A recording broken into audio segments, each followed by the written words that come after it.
Genesis chapter 3. The man and the woman's sin. The serpent was the shrewdest of all the wild animals the Lord God had made. One day he asked the woman, "Did God really say you must not eat the fruit from any of the trees in the garden?" "Of course we may eat fruit from the trees in the garden," the woman replied. "It's only the fruit from the tree in the middle of the garden that we are not allowed to eat.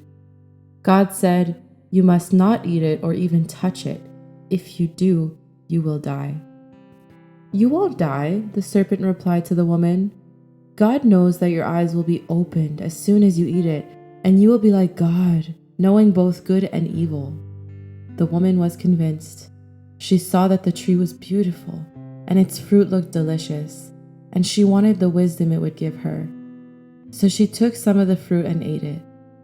Then she gave some to her husband, who was with her, and he ate it too. At that moment their eyes were opened, and they suddenly felt shame at their nakedness. So they sewed fig leaves together to cover themselves. When the cool evening breezes were blowing, the man and his wife heard the Lord God walking about in the garden. So they hid from the Lord God among the trees. Then the Lord God called to the man, "Where are you?" He replied, "I heard you walking in the garden, so I hid. I was afraid because I was naked." "Who told you that you were naked?" the Lord God asked. "Have you eaten from the tree whose fruit I commanded you not to eat?" The man replied, "It was the woman you gave me who gave me the fruit, and I ate it." Then the Lord God asked the woman, "What have you done?" "The serpent deceived me," she replied. "That's why I ate it." Then the Lord God said to the serpent, "Because you have done this, you are cursed. More than all animals, domestic and wild, you will crawl on your belly, groveling in the dust as long as you live. And I will cause hostility between you and the woman, and between your offspring and her offspring. He will strike your head, and you will strike his heel."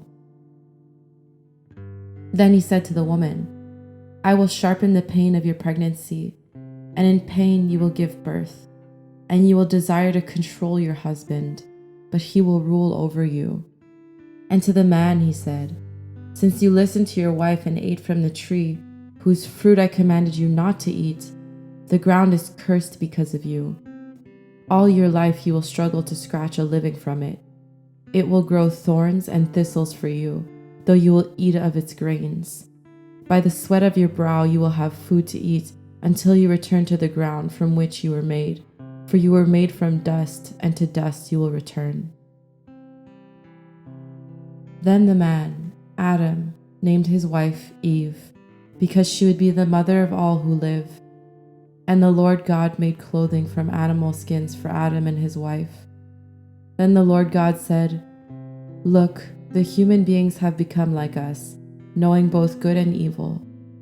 What if they reach out, take fruit from the tree of life, and eat it? Then they will live forever." So the Lord God banished them from the Garden of Eden, and he sent Adam out to cultivate the ground from which he had been made. After sending them out, the Lord God stationed mighty cherubim to the east of the Garden of Eden, and he placed a flaming sword that flashed back and forth to guard the way to the tree of life.